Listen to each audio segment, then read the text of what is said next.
today our topic is going to be on something about racism that is just themed Love Has No Color. Basically, as we do all the time here on the discussion, we talk about current issues, not just talk about them. We try to brainstorm solutions to these things, in as much as it may be occurring somewhere in America. It has its own forms happening in our own societies as we find ourselves. So today we have joining us Lamborghini, who is an artist, Nigerian artist, but is in the US as we speak, and also Erica M. Daniel. I'll give them the chance to talk about what they do, explain more about what they do, and of course, as we know, the discussion to be is also a social networking place. So who knows? Just open up, be ready to learn, and be ready to share. So I think ladies first. Let's hear from Erica. Yes, Hi, sir. Erica. Yes, Hi. Oh, Lambo, don't be shy like that. Every now and then it's nice to take a lead from a man. No, I have we to. have your picture, your video, if possible, Erica? And You can. I am, as beautiful as always. Yes. I love Some that. pictures. My goodness. There we I go. love Just that. standing. Let me get the light. You'll find them on our website later anyway. Yes. You'll see a better depiction. there you go. You're gorgeous. I'm actually just going to rotate a bit. So I'm going to cover you guys until I can get better situated. So because of that, yeah, Lambo, take it away. I'm trying to unlock my video. Okay. We'll wait. Yeah, We'll wait. here I am. How are you guys doing?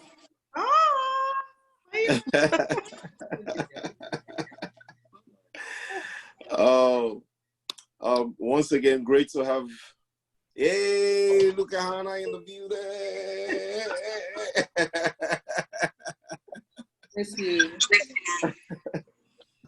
Oh man, I've missed you so much. I'm gonna tell people, everyone on the platform, how amazing you are very soon. Don't worry. But hey, guys, I'm glad to be here.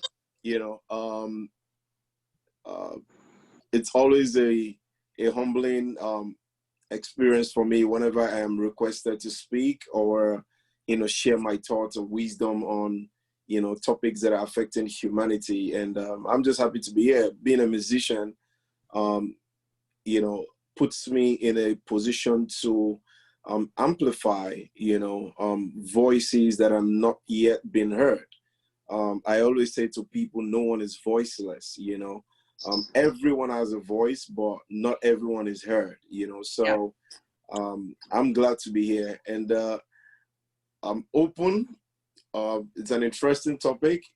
I'm here to learn also from other speakers and learn from everyone on the platform, while I also share my 2 cents. And I wouldn't end this opening remark without saying how amazing Anna is to me. I always say that she played a very vital role in helping me achieve clarity in my vision. I met her at a time where I have never attended any form of leadership training, never attended any, never been in the 4 walls of any form of higher institution. I was just doing my music and advocacy, but when I met her, my vision took a different turn, so, and I will speak more about it, but it's amazing how you meet people and, you share your vision with them and they put you in the right direction, and, you pick it up from there as well. So I'm always grateful to Hannah every time, anytime, anywhere I find myself. I'm honest. I was happy to be your destiny helper, but I'm so grateful that when you help someone like a destiny helper, you have taken it, and the way you scaled, that is not me. That's all me. So, you just honor. to mention your name and Oh. share your videos and everything. So God bless you for that. God bless you too. God bless you. All right. So should we quickly just get Erica to introduce herself and then we will Yes, start? please. Hi, Erica. Hi, guys. So, yes, thank you for your patience. I have had a bit of a long day. As you can see, my hair is all over my head. Having some time to be a little bit more prepared for this. Okay, so yes, my name is Erica Daniel. I work at USAID in Ghana, and I work for the USAID, or the United States Agency for International Development, the Ghana mission. So in Accra, we have two missions. We have the West Africa mission, which Lamborghini is more familiar with because they actually manage more of the YALI program. And then we also have the Ghana office, which is the office that works mostly with the government of Ghana, and that is the office that I work in. But I also have two ventures that own my heart. One is called Global Luminary Consulting, which is all around travel concierge. And so I help people build their dream trips. I take all the work out of it. And literally, you can just step on the plane, and by the time you reach your destination and you get off, everything is sorted for you. And then some of you may have heard of For the Love of Fufu.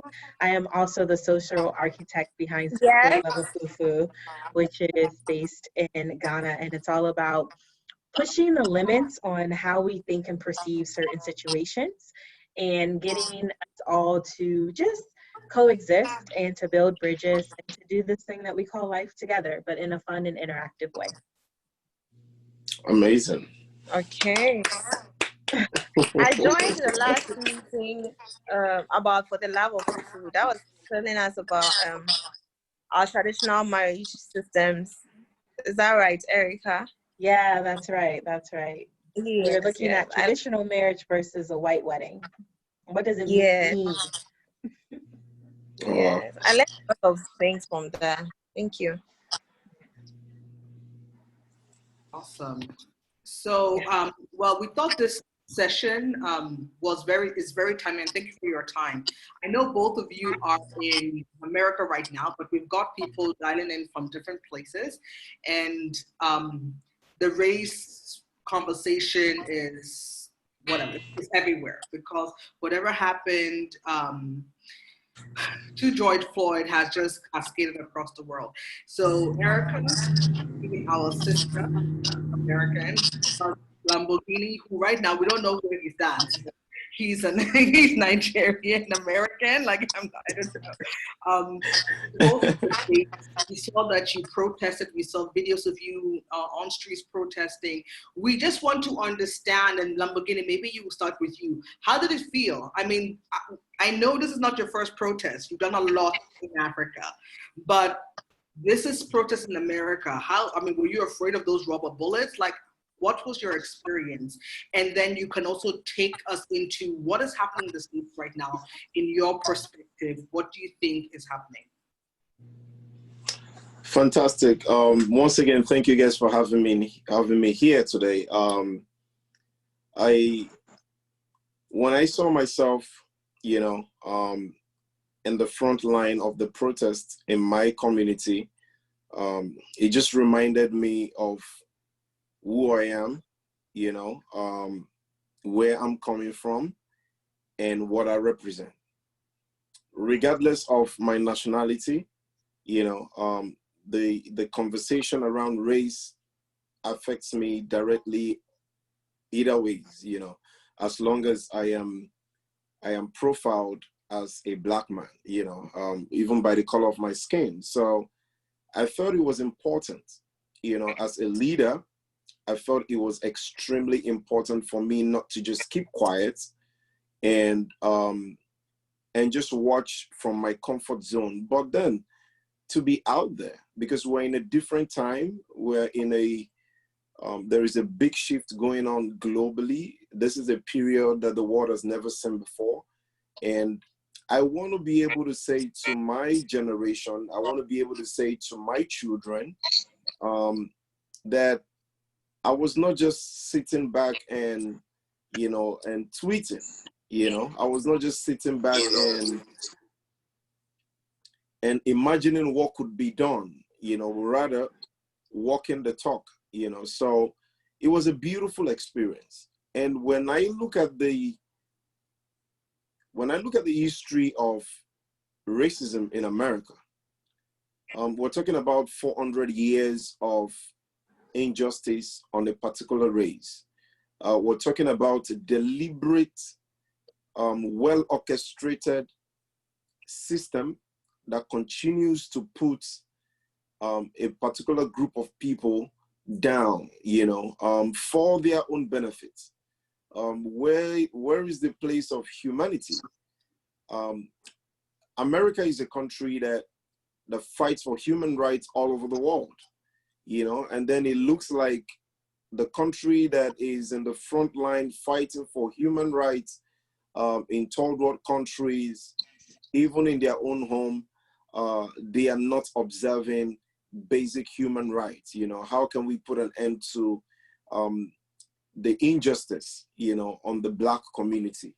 So when you look at the history and everyone that has joined the fight along the way, and what happened to George is what I call the icing on the cake, and this is a different generation. This is for the first time, we're experiencing the whole world stand up to fight against racism like never before. And bet you, this is not happening when the environment or the world is at peace. This is happening in the midst of a pandemic. That tells you how serious this conversation is for people. And I love the fact that it's being led by the young generation. When you look at all the protests, it is being led by young people, So that gives me hope, one. Secondly, it is not just Black people leading the protests. Majority of the people even coming out to protest, are Caucasians, So it's a mixed crowd. And that tells you that people are tired. The fact that some things have been going in a particular direction for a very long time does not mean that is the right direction, and people really need change. And so far, you can already see the amount of changes that we are witnessing already within a few weeks of protests. So I'm just happy that I'm able to lend my voice. I was speaking to another group of young people in Nigeria the other day, and I said to them, being in the front line, reminds me of the same struggle back at home. We were fighting against tribalism, we're fighting against corruption, and I will never keep quiet wherever I find myself. So as we dive into the conversation with your questions, I will be able to now break down some of these points carefully for us to be able to achieve proper understanding and clarity on the time that we are in right now. It's a different time. Nobody in our generation has witnessed what is going on right now. So it's a shock on a lot of people, but then change is achieved.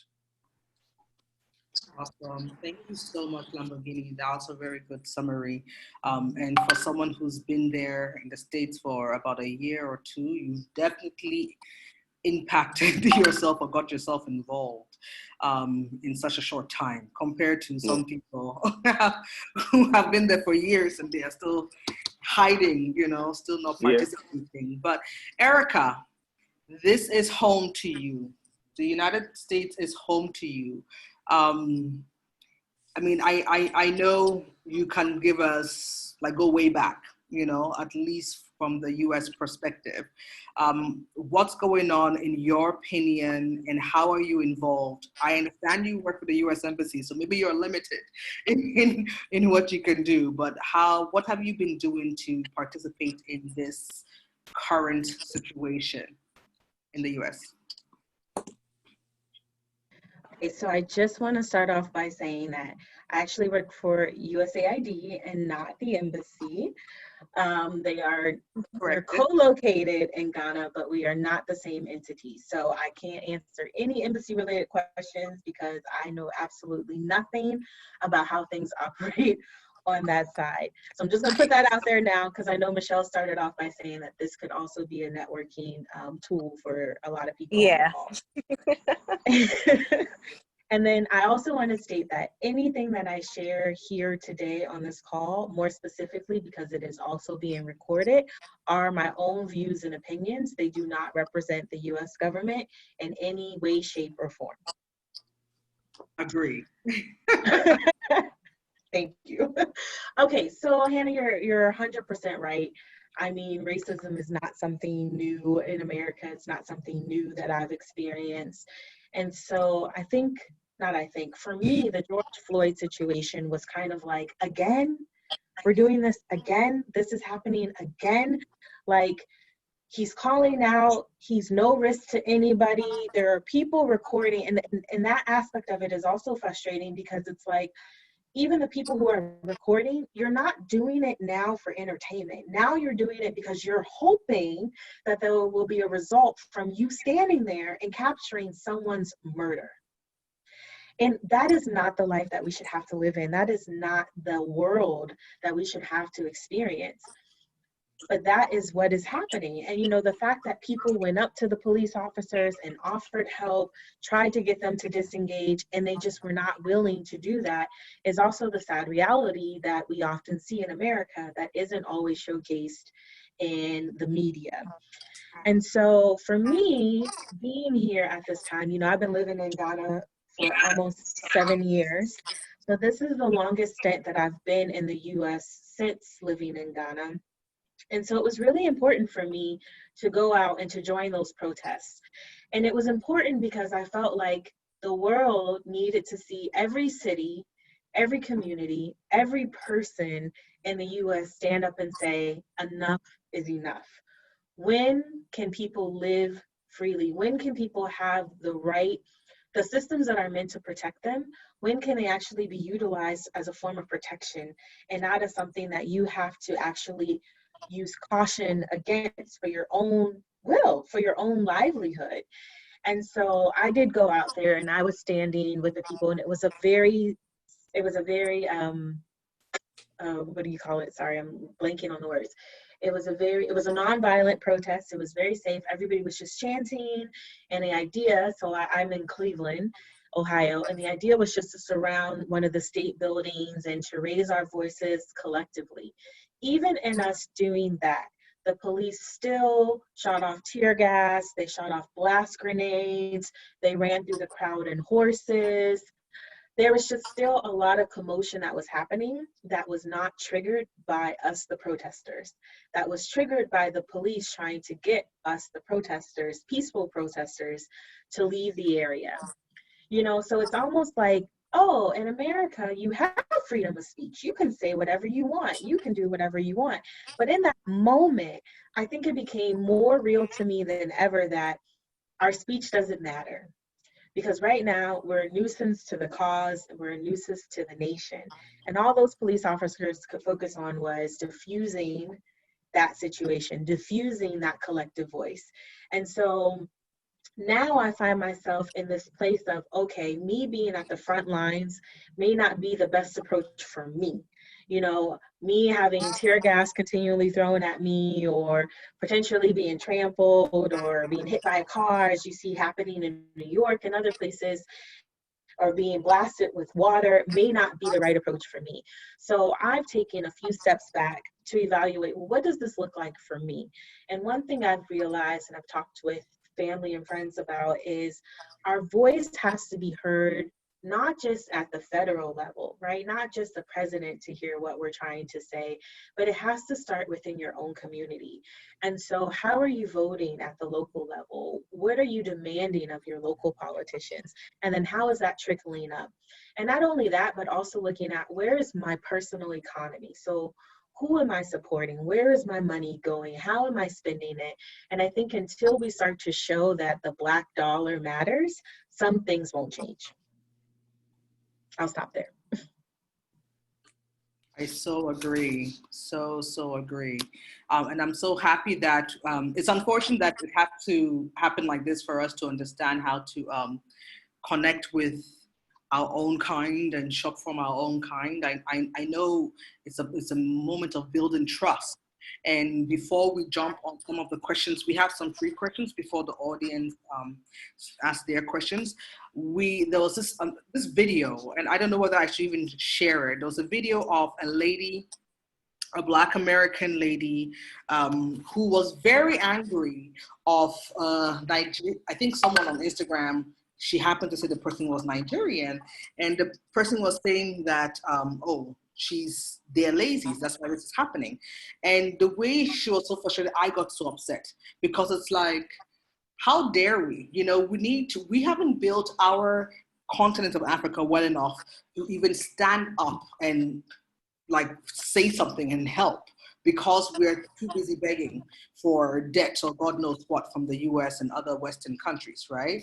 But how dare we even state that? And she really made a point, because she said, when do you guys want slavery?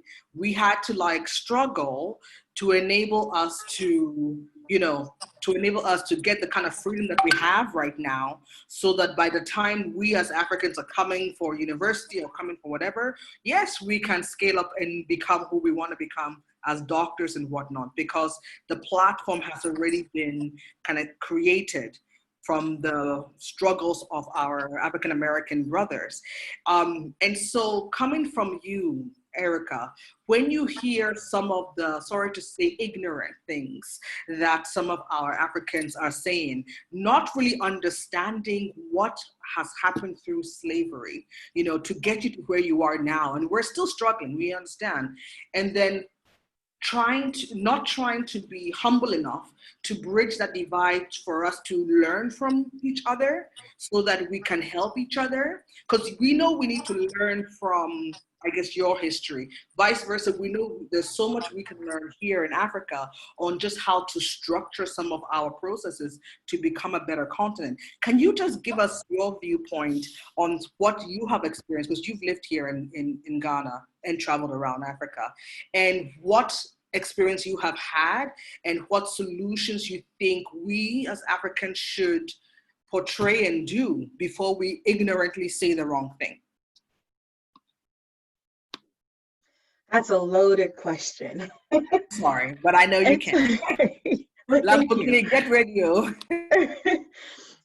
So some people may be wondering, like, oh, why did she say it's a loaded question? It's a loaded question because it's not necessarily just this one narrow view and concept of what the issue is, right? Like, so much of it has become systemic and so much of it has become recurring that you're always in the US, you're always fighting a stigma, or you're always fighting a stereotype and our idea of something. And so, you walk into the library, a place of study, a place of books, a place of exploration. As a child, I would walk in a library and someone would come up to me and say, you can't walk around without a parent. But then all the little white girls and boys next to me are running around the library and yelling, but I can't even walk around without a parent because there's an idea or assumption that I may steal a book, right? Or when you walk into a library and there are the scanner things, to make sure that there are no weapons coming in. But really what it was they had these codes on the book that would beep if you walked out without checking out a book. And so it's just like, wow, so we'll invest in putting these, I forget what they're called, structures in libraries to make sure people don't steal books, but we actually won't allow kids to come in and explore freely what the books are and where they are and help them understand them and help them find them. Like, I see that now as an adult. So I think oftentimes as an African American who's lived in many African contexts and has worked on much of the continent, I think one thing I would say to any African who's trying to sympathize and or relate, or just maybe isn't quite understanding what the big deal is to remember that this isn't something that started today. This is something that's been rooted, even to the point where right now, if you ask me to tell you about where my ancestors come from, I can't answer that question. I can't tell you that my dad's family comes from this part of Ghana and our people are still there, and my mother comes from Mozambique and in this village, and I still have cousins there from like a distant farewell cousin. We know none of that. We know none of our history. The only element of our history that we have that we're able to hold on to is this tragic scenario of these people being stolen from their homeland, placed on boats and planks on top of one another, seeped in their fecal matter, dying, trying to survive, and then landing on the coast of a land that does not belong to them and having to work it and toil it for years and years and years, not being seen as human and having no dignity, to the point where they were stripped of their names, they were stripped of their ethnic identity, and they were stripped of their culture. The things that they knew were taken away from them the moment they hit that port. The moment they hit that port, all they saw was death and destruction. And so that is the legacy that continues with us even today. And I'm not using it as an excuse. It's not an excuse, but it's a reality. And so where you build upon that reality really matters, and who becomes your allies really matter. And so, you know, oftentimes I get so enamored with Africans because you're able to know so much about who you are.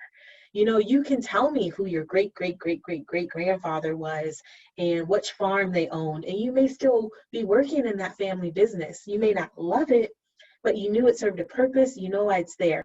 You have marital traditions. Michelle was on our call for the Love of Fufu last week, that are rooted in principles and purpose, and they have relevance, and you understand that. I don't have that. I don't have that at all. I don't have that honor. I don't have that type of culture that follows me. The culture that follows me for marriage are things that were done at the slaves level. And they were things that slaves had to create to show the community that, hey, our marriage matters and should be valued. And this is more than just a relationship. And, you know, like, is that really the culture I want to carry on? Is that really the story I want to continue to propel?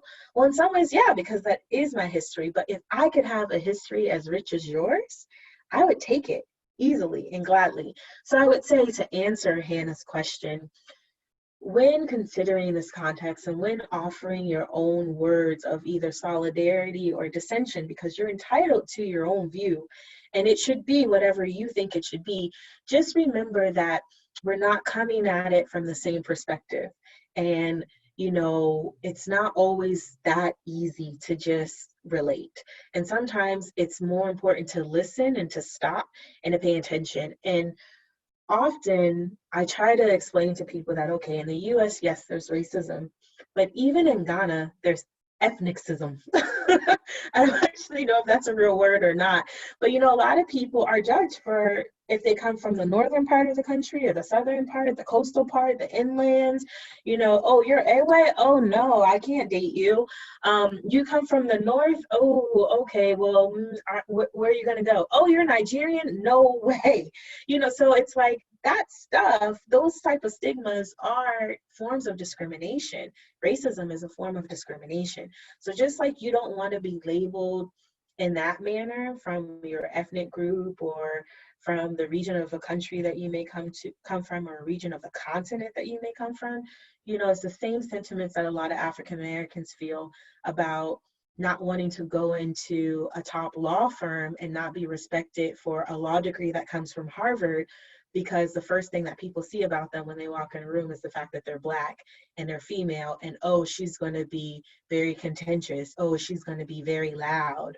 Oh, she's going to want us to order fried chicken. And it's like, actually, I eat quinoa and I went to Harvard and you went to a no-name law school, but you're here because your grandfather donated $1 million to this firm. So it's like, you don't want to have to fight that battle every day. And often that's what we're doing.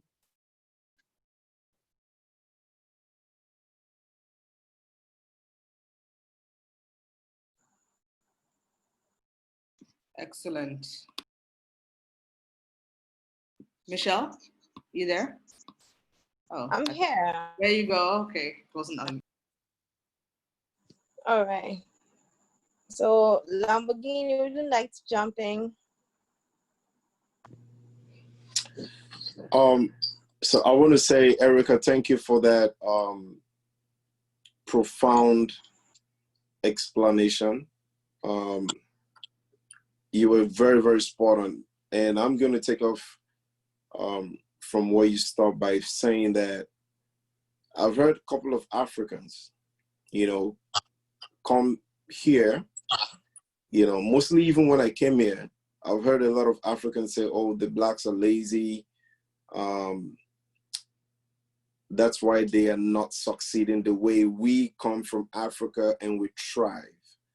But then the first thing that comes to my mind is how interesting it is for you to say that, because the people you call lazy, their grandfathers fought for even the basic rights you as a visitor is enjoying, or the privileges that you have right now.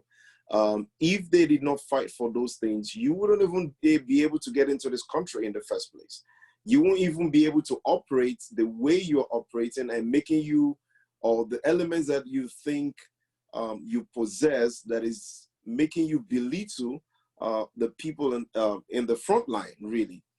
So I feel very sickening, because when you take your time, again, I'm still very new here. I've only been in America for just 1 year and 7 months, actually. And when I think about the first thing I did when I got here is I started studying the system.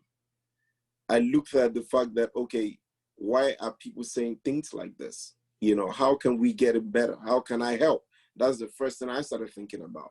I'm not seeing African Americans as lazy, but then because I'm into prison reform, the first thing I was able to identify is the systematic racism that has led a lot of African American fathers to prison.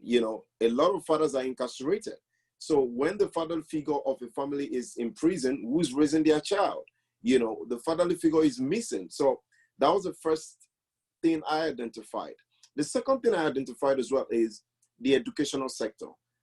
I carefully looked at the educational sector and I discovered that, oh, wow, you go to school in certain neighborhood or certain environment, you're considered a perfect child. But then when you look at the schools where the they call it the projects, when you look at like the poor communities, what they refer to as the projects in America, and you look at their school and how they are underfunded. So this is like a deliberate attack on the Black race to ensure that they don't become successful. And then when you look at all the things, even up to the food, I studied even up to the food that, they have. I'll give you a very good example. I've been to some communities in my state that you will never see a corner store. You will never see, certain things, never. But then go to the project. There is always a corner store. There is always, so these are well positioned. So I look at an African American, he wakes up, the moment he opens his eyes, he has a minimum of 10 things attacking him already. He hasn't even said good morning. So when you come from Africa, where you have freedom, your battles are not the same. When you come from a different perspective, and because you are here and you're thriving, it is sad for you to open your mouth and say a group of people are lazy. I think the first thing would be that if they switch positions with you, and that's why I respect every African American that has been able to make it out of the project, every African American that has been able to, study or do everything they can just to, become successful in different aspects of their lives. It gives me so much joy. So my advice, if you're here as an African and you're hoping to be in America someday, when you get into the system, like anything I say, I will give you examples of what I am doing within my 1 year and 7 months. So during the COVID outbreak, I saw how everybody was buying food for themselves. I saw how people, everybody's going into these different stores thinking about themselves. And I said to myself, no, I'm not going to just sit here, and think about just me and my family. How can I help my neighbors? How can I contribute my part? So in the heat and in the break of COVID, while everybody was going to the store and buying off food, we started buying groceries and giving to vulnerable families. We started buying groceries and giving to elderly people, within the community. And that is me not seeing it as, oh, they are lazy, but understanding the fact that, I don't know if you guys know this, but African Americans have been hit the most with COVID. Why? Because most African Americans that live in these economically challenged communities don't have access to good healthcare, good food. So their immune system is already compromised. And that's why COVID came and it's sweeping African American communities. So you have to put all of these things into perspective before you just throw, you throw your dice and conclude that a particular group of people are lazy. No one is lazy. You don't know their struggles. So study their struggle, understand it, which is what I'm doing right now. And I know I've not told Anna this, but to be able to help the African American community, I just registered my organization, and the IRS just approved us as a 501c3 organization, and we are kicking off. Yeah, thank you. And I'm kicking off a project called Adopt a Family. Because after studying the system and realizing that a lot of families are struggling, not just for food. COVID-19 exposed me to understand that they needed food, but beyond food, I noticed that they need mentorship. So now Adopt a Family is a new project, I'm about to introduce into the communities. And we're hoping that with the support of, everyone coming on board, we'll be able to align families that don't have parental figures or have parental figures but are not well positioned, will be mentored by other family members, that are well placed within the society. We have to be solution driven. We cannot be part of the problem. So if you come to America as an African man or woman, and the first thing you're saying is looking at your fellow Blacks, brothers and sisters, and you call them lazy, you're part of the problem already. Be the hope, be that color, be the voice of hope from the motherland that they have missed. And like Erica said, they were stripped of their identity, stripped of their name, stripped of their language. You know what that means? Just imagine, I can't even imagine someone telling me right now to change my name. I probably will go crazy. I don't even know how I'm going to react. So we are not in the position to judge a particular group of people that have fought for hundreds of years, to achieve the freedom that we are coming in to enjoy. We are not in the position to judge them, but rather when we find ourselves within their territory, we should be part of the solution to lift them up and help them achieve what I call total freedom without being compromised. Well, Lambo, that's a very great thing you're doing. I can only imagine you've been there less than 2 years now, as you mentioned, a year and 7 months, right? Exactly. Yep. Yeah, that's a great thing you're doing. However, my concern is, here's the case that when we, the Africans, we go there, I've heard many stories about how these African Americans think that now begin to look down on us, you see. So here's the case, the Black Americans living there like to be known as all the time known as Black Americans and not just Africans, you see. So even between us, there's this division amongst us, right? So yeah. About us, or we who are from Africans, calling them lazy, it's not just because, I think it's a sort of a revenge, a way of getting back at them because of the way they view us, and how they do not want to identify themselves with us. Erica spoke about how sometimes they realize they don't have so much ancestry. They can't trace so much of their ancestry. They don't have so much history. They don't have a well recorded history of themselves as the white person there would do. But here's the case, they don't like to identify with us when we go there. What do you say about that? So, Okay, Lambo, then we'll come to Erica. oh, okay. So that's a very interesting question, and I'll tell you why it is interesting. You have to understand carefully the battles of these people and understand that if I'm in pain, if I am in pain, and you are stretching your hand towards me, I know you probably want to help me, but because I'm in pain and I've been carrying this pain for several years, my initial reactions will not be pleasant. You know, it's like, let me put it this way. Have you ever seen a dog that is, or any human being that is trapped? When you go there and you're trying to help them, they will give you a fight. Mostly because sometimes they don't even understand that you're here to help them get freedom, right?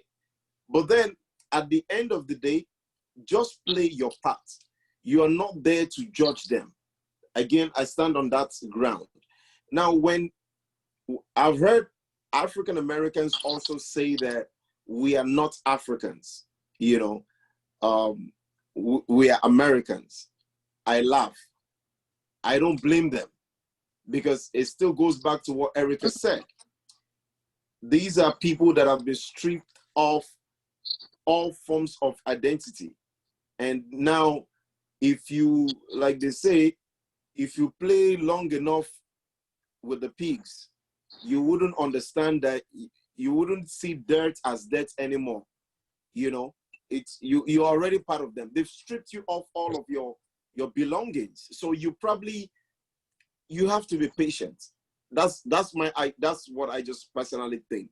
The Africans that are coming to America and are truly and genuinely interested in helping African Americans to find their identity must be patient in that process.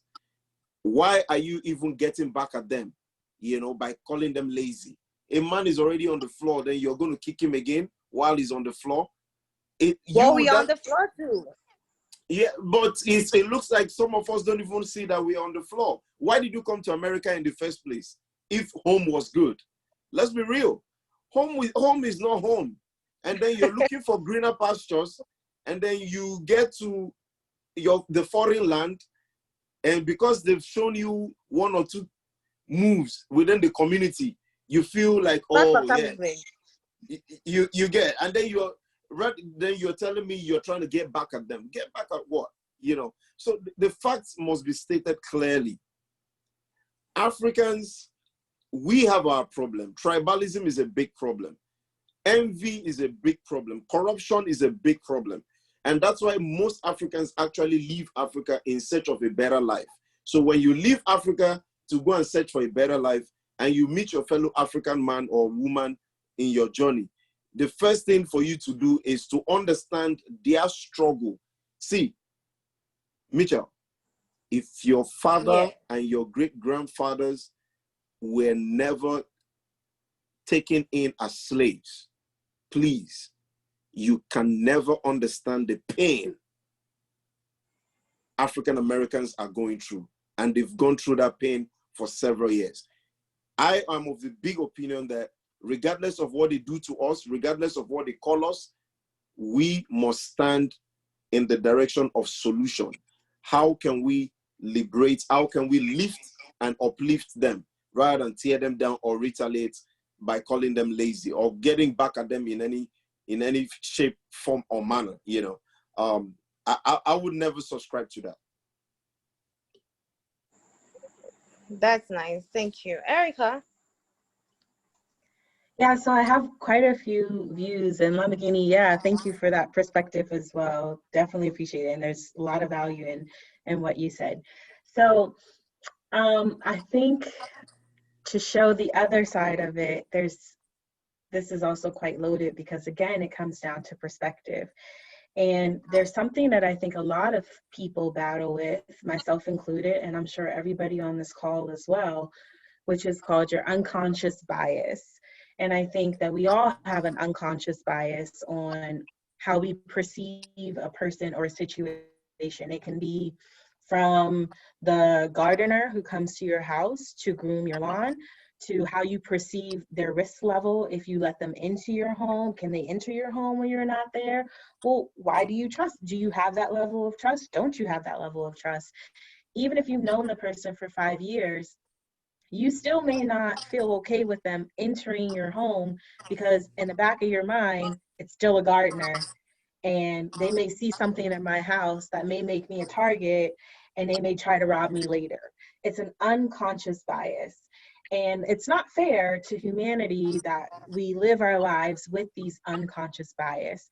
And so in some ways, the question was actually even asked in an unconscious bias manner because it was slated toward the negative instead of towards just an open viewpoint of something. And Michelle, you probably didn't even notice that it came out that way, but it came out very strongly like this is them against us. And that's the issue, because there shouldn't be a them against us or us against them. It should just I'm be only playing the devil's advocate here anyway. No, it's okay, because you may be playing the devil's advocate, but somebody else may have been in total agreement with you when you were stating it.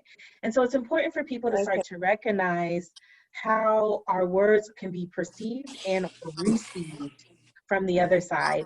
And so, and when we say things or how we relate things, it also elicits a response that could be in line with the affirmative or the negative to what we're trying to do and receive. So just, all of us to be mindful of when we're having these type of conversations, like what are we really saying? What are we really conveying? And how you convey a message is more than likely how you will receive a response as well. So I think it's still a really important question because I've actually also had people, Africans, who felt like they came to the US and had that same experience. And I've had other African friends from around, and I'm using African blanket because I know people from all throughout the continent and everybody has a very different experience. And I'm discounting Northern Africans, to be honest, because that's a whole other story. And everybody just has a very different perspective. I think it's based on where you are. Most people who have that perspective of, oh, they're not welcoming of me, they think they're better than me, they're typically in a very large city, and often they're not connected with the right people. Because then there are people who come to smaller places or smaller communities and they're more embraced, where people really want to learn about their culture and where they come from. And I think regardless of where you're from, there's always going to be some elements of curiosity from those who are around you. But people are fearful of what they don't know and what they don't understand. And so you have to become like your own advocate in that space to let them know that, hey, no, this is who I am. This is what I represent. This is what it is. And so, when I was in college, I went to a small white private liberal arts school, very limited number of people of color and foreign exchange students. And I remember I had just come back from studying abroad in Brazil, and I still had a very strong Brazilian accent. And there was an older student from Liberia, and she asked me, oh, what are you? And I was like, well, what do you mean, what am I? And she was like, where do you come from? And I was like, I come from Ohio. And she was like, no, like, are you like African? Are you African American? And I was like, yeah, I'm African American. And she's like, okay, so where do you come from? And I was like, Ohio. But for her, because of my accent, she was thinking I came from Mozambique. And so it was really interesting. But in that moment when she's like, no, I don't get it. She's like, what African country are you from? And I told her, I was like, oh, I'm not African in that sense, but I'm African American. And she was like, no, you're not. Stop saying you're African American. You don't get the right to use that title. I get the right to use that title because my family came to the America and we naturalized. So I am an African American. You're just Black. And I remember thinking, do we have to have this conversation? We're already divided enough in America by colorism, right? You're Black, you're white, you're Hispanic, or you're Asian. And if you're really lived here long, that means you're Black, you're white, you're red, or you're yellow. And I remember looking at her and thinking like, really? Because when I lived in Brazil, the only thing Brazilians saw was Brazil. We are Brazilians. And now there's this whole movement of like Afro-Brazilians and different things like that. But if you ask them, they say Brazilian. Same thing with the Canadian. If you ask a Canadian where they're from, they don't lead with Canada. They lead with their ancestry first. So they'll say, I'm Irish and Jamaican, I'm Nigerian and Swiss, and I live in Toronto, and that sort of thing. And it really got me to thinking at like tender age of 18 of what is so wrong with the American system that an African is telling me that I can't be an African American because I didn't fight for that title. And I can only be Black. And I, the American born Black person, have always been labeled in America as the African American.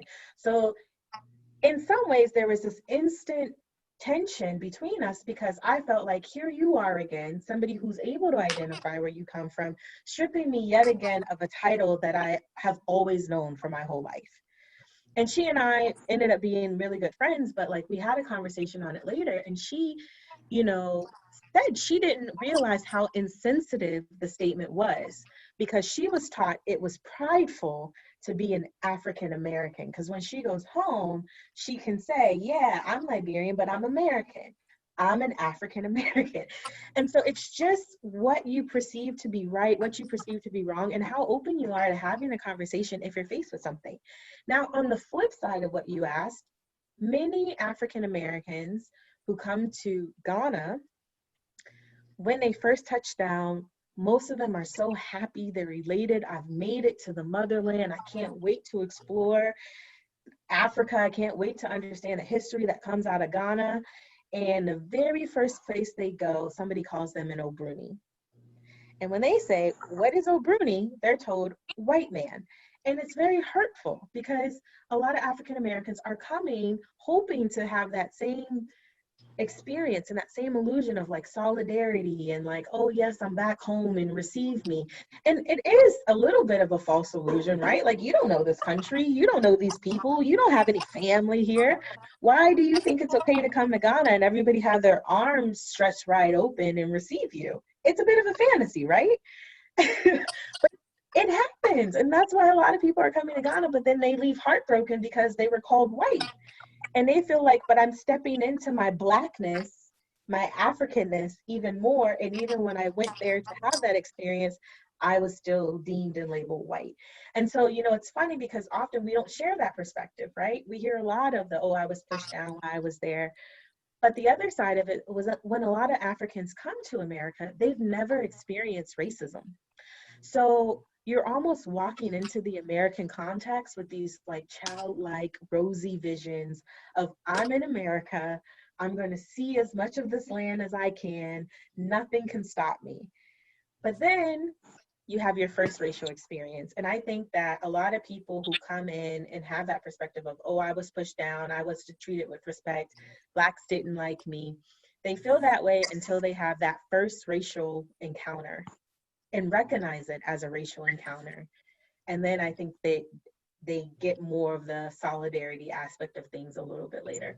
But either way, I think both are unfortunate situations. I don't think that any African should come to America and be received that way by Black Americans or African Americans. And I also don't think the reverse should happen. I think we should all be showing love to one another because we're supposed to be beings of love, and we should, you know, try as much as possible to just share our cultures. Beautiful. That's really eye-opening what you shared. Winnie has a hand up. Winnie. You know, actually, I think Erica just magically answered my question. Okay. But I do agree with everything that both of you shared. As someone that has lived here 25 years and also majority of my time in Ghana, when I came here, I came through high school. So when I came here, I had a different perspective in high school, like we're dealing with African Americans. But when I went to college, which was an all-white college, the few African Americans that I met there, we became like sisters. And that's when my perspective changed, that I am actually like, there's no difference. It's just the type of people that you meet, whether they're educated, you know, like, it's just a certain mindset of people that you meet that will change your mindset. And so for the African coming in, if we already have this mindset that, you know, like to put another group of people down, we don't try to change our perspective. And I'm speaking from the African side. We don't try to change our perspective and learn about the culture. And we just stay in that bias that we have, you know, prior to coming in, and we pretty much move on life, you know, go through life with that type of bias in our head. But we don't try to integrate into the culture to actually learn about the culture, to learn about the history, in order to like come together to work. I personally experienced kind of like race. I don't know if you call it racism, but I had an African come in, a Nigerian come into school thinking that I was Black because I was already here. And the mindset that she came in was, my parents told me to stay away from these people. So she thought I was one of them. She didn't think that I was Ghanaian at all. I wasn't offended because we're best friends now, right? But when I went to college, I was in a study group with an Indian girl, and she was like my best buddy. We would study all the time. Until one day she had a call and I had a call. We were both on the phone, and she came and like hush me. So I'm thinking, okay, I'm being loud. But then after the call, she comes and she says, Winnie, I'm so sorry. Those are my parents. They don't know that I have a Black friend, but they don't understand that you're not Black. And that's when the reality set in for me. So irrespective if you're African American or if you're from Africa, an immigrant from Africa, the thing is, your skin color is Black. These people are always going to see you as Black. They're not going to make a differentiation if you are African American or all those differentiations that we as Black people put on ourselves. And we need to recognize that for a non-Black person, they always see you as Black. Just like when I came here, I saw all white people as white. I didn't care if you're Vietnamese or whatsoever. As long as you have that color, I saw you as white. So we need to come together. And that's my question to Erica and Lamborghini. That's my question to you guys. How do we change the narrative? Like if you're in Africa, you're hearing a different story about African Americans. If you are here as an African American, you're hearing a different stories about Africans.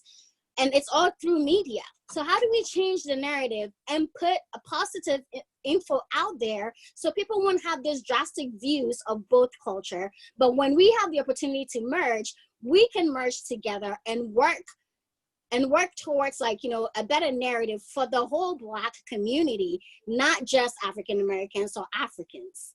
That's where my passion is. So I just feel like we as the African community or the Black community needs to work to try to like work our narrative together and recognize that at the end of the day, we come off as Black. I'm in the corporate world right now. It's very different from being in school. That's when you start experiencing the real systemic racism in there. It doesn't matter if you're African. It doesn't matter if you're African American.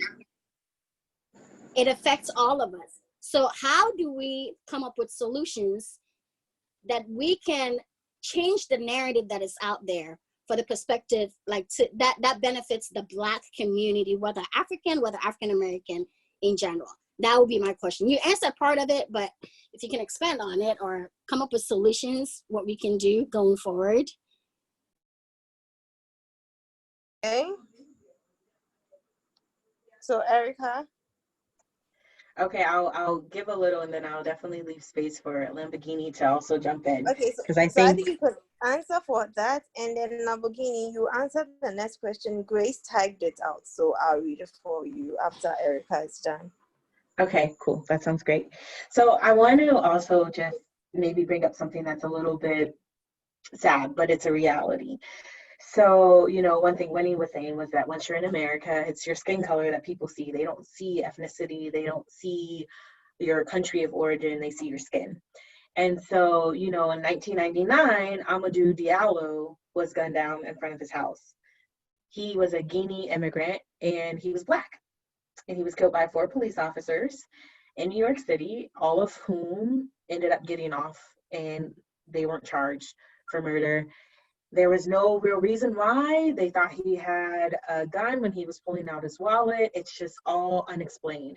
And so the reality is he was a Black man on the streets of New York who became their target. They didn't know that he was a Guinea immigrant who had just finished saving a lot of money so that he could pay his way through school to live the American dream for his family. They didn't know any of that. They knew he was a Black man on the streets of New York, and they killed him. So I'm just putting that into perspective. I know it's dark, but it's a reality that when you're here, that's how you are seen. And so I love when these questions about like, well, what's the solution, or like, what can we do? And I think that that's really important rhetoric, because one thing that happens too often is you see the injustice, you see the murders, you see the lack of the judicial system working in the favor of these families. And it's like, well, I went out and I protested. And it's like, okay, but what else? You can't have it in there. So I know we're not talking about the justice or judicial part of this. We're talking about how to bridge the two communities. And I think that one thing that we can all do is have patience, right? Like, I've been living in Ghana for the last 7 years, and I still get asked some of the exact same questions. I lived in Ghana previously, 2007 to 2008. That was during the African Cup time. And I was an exchange student, and I got a lot of questions. I mean, I had people say things to me that I never thought possible as soon as they found out I was an African American. A lot of it was sexually inclined. A lot of it was just plain out disrespectful. I would be called the B word. They'd be like, hey, B. And I'm like, before you knew I was African American, you never addressed me that way. Why is it okay now? Instead of getting upset and storming away. And it'd be like, well, that's what I hear in the music videos. That's what I see in your movies. And I'm like, you wouldn't address your mother, your sister, or an aunt that way. Don't address me that way. And it wasn't until they actually were able to have the conversation with an African American for them to realize, oh, so that movie didn't have it right. Oh, so that music video, you mean you don't shake your butt and you don't want to dress scandalously and like shake all over me and just have sex with me because I'm a man? And it's like, no.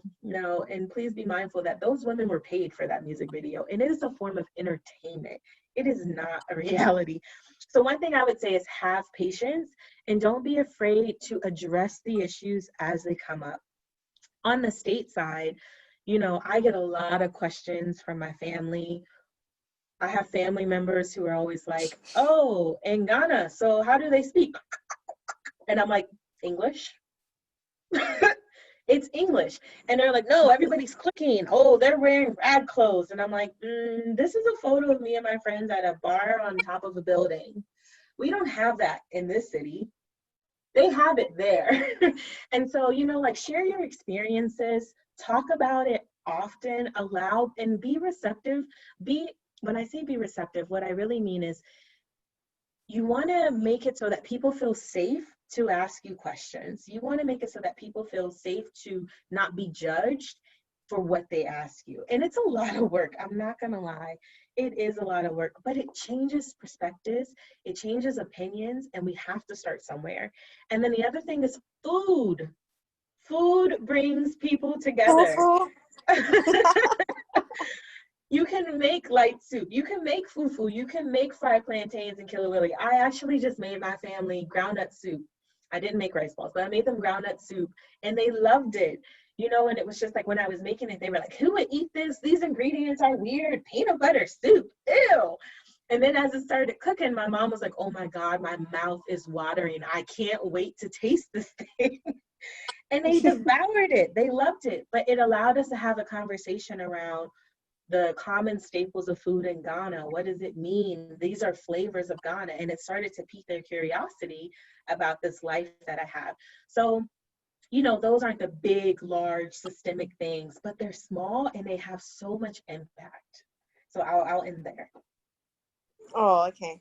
Thank you. So, Lambo, let me read Grace's question to you. So before you read Grace's question, just to Okay. I just want to touch something briefly on what just to take off from what Erica stopped, mostly regarding solution. We have to, as a people, consciously address this the same way we address HIV/AIDS, the same way we address COVID-19, the same way we address Ebola. I feel like every one of us have a role to play. We have to come up with re-educating our children, re-educating ourselves, and ensuring that we put it in the face of everybody as much as possible. You know, that is one of the ways that I think, right, this conversation will continue. Come up with seminars, come up with events, come up with music festivals that is targeted at bringing everybody together. You know, I feel like if we approach it from that perspective and continually redirect the narrative, we will definitely get there. And like Erica said, we have to be patient, but we have to be patient while we're working at it. You know, not just be patient, but while we're patient, let's continue to contribute at every given opportunity that we have. And that is one of the things that I'm doing.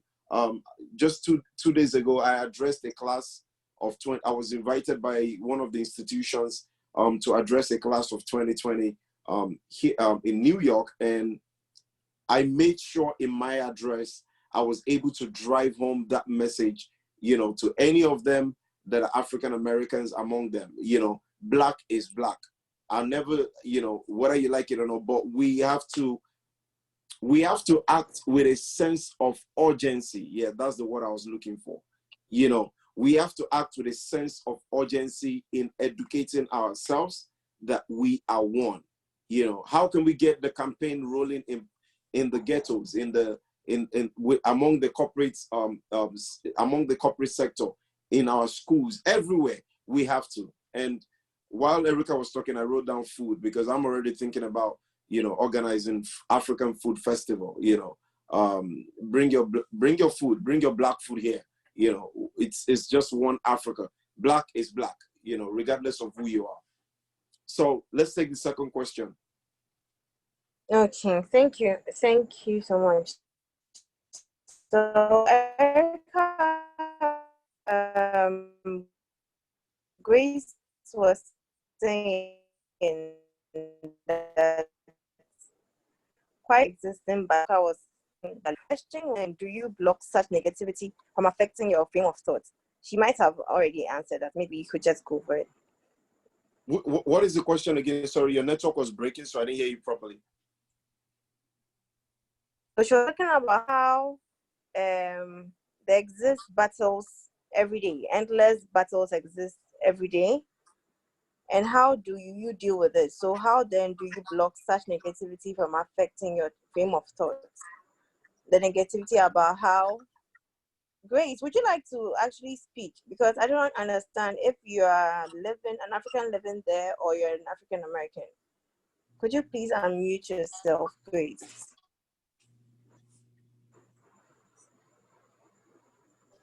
I'm sorry, guys. Yeah, so I am an African living in Africa, but fortunate enough to travel. And obviously, I did my master's at a time in Canada, and Canada does not obviously have racism as blatant as it is in US, but it obviously has its own subtle form of racism as well.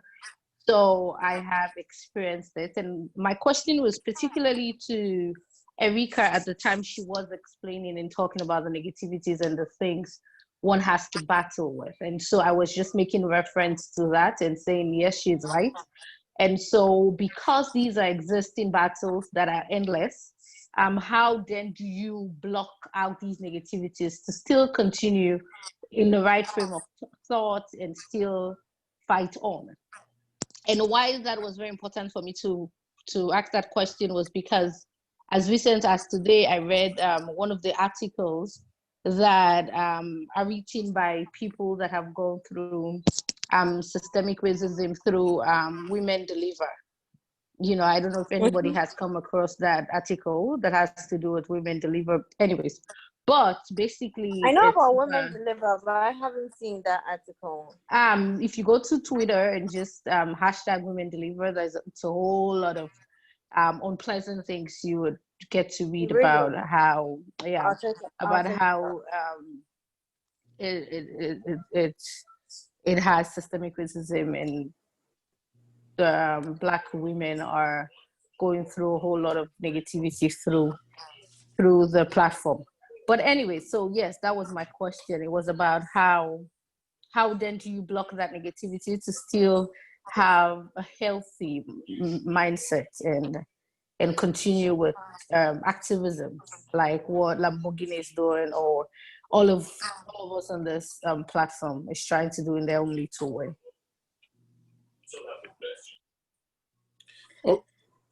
Yeah, Okay, go ahead. Erica, go. Oh, okay. No, I was just gonna say, breathing helps a lot. Breathing and recognizing, I think one thing I had to learn very early on in life was that what you often hear a person say, or the actions you often see from another person, is not a reflection of you, it's a reflection of them. So I often end up having a lot of empathy, because it's like, oh my gosh, you just don't get a chance to see how beautiful this world is because your mind is so small. And so, but also a lot of prayer, a lot of forgiveness. There's a lot of forgiveness that goes into this, and there's a lot of prayer that goes into it as well. But then also, like, knowing what you will and will not stand for. So I am not against correcting a person when I hear something wrong. I think there's ways to do everything in taste and in love. And so, you know, I've had multiple experiences like what Winnie was talking about earlier, about people being like, well, you're not that black, or, you know, you're my one Black friend, so you're not like all the other Black people. And it's like, this is an opportunity for correction. So we're going to correct it. And if you're going to continue with these views, like, obviously this friendship needs to cease. And so, but I think too often we're taught in the American context, and when Africans come to the US and study abroad in other places, and even Canada as well, you're taught this, you have to be politically correct, right? You can't just speak your mind freely. And so I think we censor our words, and that's okay in some regard, but then there are times where you also just have to speak freely and speak up. And I think that's what we're seeing a lot of happening in the US right now. People are tired of being muted, so they're speaking more freely. But I think that, like, as and when these things transpire and happen, one, we're highly educated. We know what the data is. We know what the situation is. You can blog about it. You can post about it. You can teach about it. Just like what Lamborghini was saying earlier, like, create your circle of influence and know where you can enact change. And I promise you, it will have a triple effect, because one person will see you do it and it will empower them to also do it. And so you start a catalyst, and you may not be able to see the boulders that it's running over, but it's happening. So, but on the day-to-day, prayer, deep breaths, and forgiveness, because you don't need to keep that negativity inside of you. You got to let it go and just be mindful that that's hate that's within them. It's not hate that's within you. All right. Wow. What I'm just going to quickly say is that often at times you have to understand that people will project their fears on you. And this has nothing to, I'm going to take it from a general perspective to life, regardless of racism or wherever you find yourself. I remember when I started my prison project 11 years ago in Nigeria, there was no single young entertainer or young individual that was engaging the federal government of my country in advocating for prison reform. So when I decided that I was going to take up that challenge, a lot of people tried to project their fears on my vision. They told me 101 reasons why my vision, it's not going to fly. Now, that is what they see, and that is their fear. So you also need to understand that a lot of times, what people cannot do, they will try to stop you from doing it. So how did I stay focused? I understood that I am carrying on my shoulders a generational impact. I understood that what I have on me, it is not about me, but it's about we. So when you understand your role in this world, you would understand how to mute those voices, because guess what? They will never stop. No matter how great you become, those voices will always come and they will try to tear you down. And when I look at, let me even, to make you guys understand better, I started a journey without even understanding it. I'm a musician. I'm not a lawyer. None of my family member ever went to jail. I don't have anybody that I could look up to regarding prison and prison reform in Nigeria. So literally, I was in a new space, new field. My father was not a politician. I'm not from a rich home whereby, you know, they will say, oh, it's because of your money, that's why doors are opening. Literally, all I had was my voice and my talent. That was all I had. You know, so when people were projecting those fears, their fears on me, why my project will not fly or why my vision is going to crumble, I wouldn't lie, you know, it got to me at some point. You know, sometimes I felt like, man, maybe I should just quit and go home. You know, let me just go live my life and keep quiet. But then there was a constant reminder of, why did you even start in the first place? So anytime you find yourself in those situations, always remind yourself why you started in the first place. Refresh your vision, refresh your energy, and just understand that they have spoken from their level of understanding. And that's why I never get into arguments or confrontation with anyone, because whenever you say something to me, I consider it, that is your level of understanding. And I shouldn't engage with you on that level, because I know better. When you know better, you definitely would do better. So that is one of the ways that I try to stay focused. So it is important for all of us to understand that our race, the Black race, is in a different phase. And every one of us in our own little corner or wherever we find ourselves, we all must contribute, you know, to the true freedom of the Black race. You know, so regardless of what they throw at you, regardless of what they say, like Erica said, pray, take a deep breath, and remind yourself that you are in need for generational impact. Your contribution is the freedom of your unborn children, my unborn children in the future. So remind yourself that every day, and you will be strengthened in a way that you can't even imagine to keep the fight going. That brings me to my next question. Yes, lots of the times, Erica has said it many times, you've said it many times, how we have to be patient, correct and love, all of that creates that atmosphere where it's welcoming for the other person to ask more questions, because they are saying what they are saying out of ignorance, you know. Allow them to speak, be open-minded and all of that. But how about what is happening today with the riots, you know? That isn't too peaceful, even though I understand they might have started in a peaceful manner. There was a peaceful demonstration at the beginning, but eventually it's ending in riots, it's ending in looting of shops, shootings, fires. What do you say to that? Isn't that a way for you to now, for us to now think that, okay, let's retreat and then let's go, let's try this another way, let's try it again? So riots, looting, those are elements of people that are taking advantage of the peaceful protest. And I see them as a form of distraction. But in some cases, I also see them as an instrument of urgency. Depending on the battle in front of you, I am never a subscriber to violence. I always kick against violence at any way possible. I will never support violence. But then, in your journey to achieving a set goal in front of you, you know, you cannot take away the fact that some people will try to take advantage of your movement. Some people will try to take advantage of your goodwill and your peaceful protest for their own benefit. In that regard, do we say, okay, let's stop the protest because some people are looting?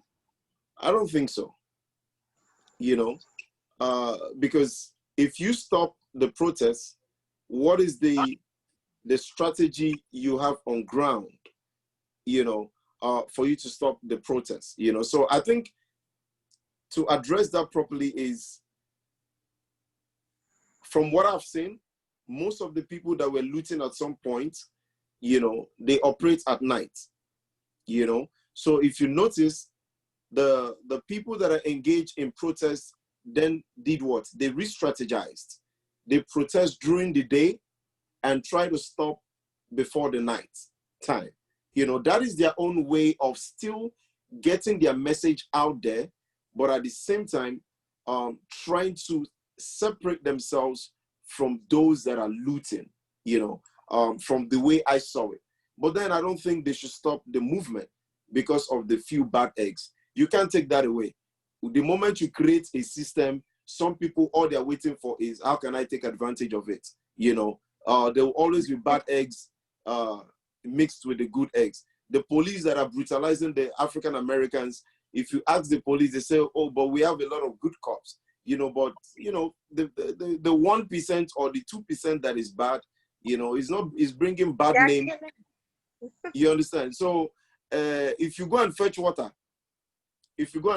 from the stream, no matter how perfect you want to walk, once you carry that water in your head, you cannot stop some few drops from falling on the floor, you know. But the best thing you can do is to manage the water in a way that by the time you get home, you know, You have something left. You have some good amount left in your bowl or in your bucket, you know, that you can use. So,